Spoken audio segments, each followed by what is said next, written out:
I was following somebody in a grocery store yesterday, and look, it was heartbreaking. She was clearly struggling financially and was having to take stuff out of her cart, and the stuff that she was taking out of her cart was like basic food items. It wasn't, luxury stuff by any stretch.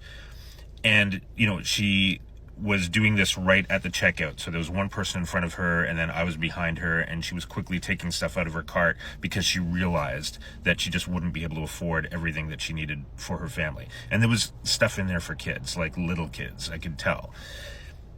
And it was heart-wrenching.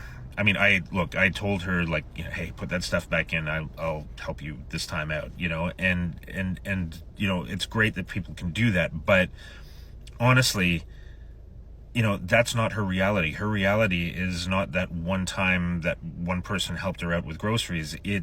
She's struggling every single week, every month to try and make ends meet, and it's heart-wrenching. And that is prevalent in our country right now.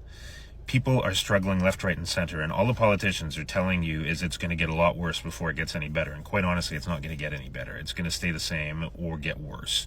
And we're already in a really bad financial situation whereby, people can't afford to get a starter home anymore. People can't afford to live in the homes that they've actually paid for because repairs and maintenance are through the roof. They're too expensive. And buying groceries now is a stressful thing. You should be able to buy food. You should be able to have shelter. If you are working full time, you should be able to have these things. They're basic, essential necessities of life. And, I'm not, aligning with any political stripe here. This is not what the purpose of this is. What I'm trying to tell you is that if you want to be able to bring in a second stream of income so that you can live the life that you deserve, you need to do something different. It doesn't mean to say you have to quit your job. In fact, I say don't quit your job, but you don't have to necessarily go out and get a second or third job.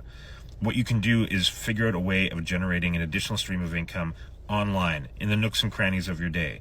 Because now, as unfair as life is, there are opportunities now that never existed in the past.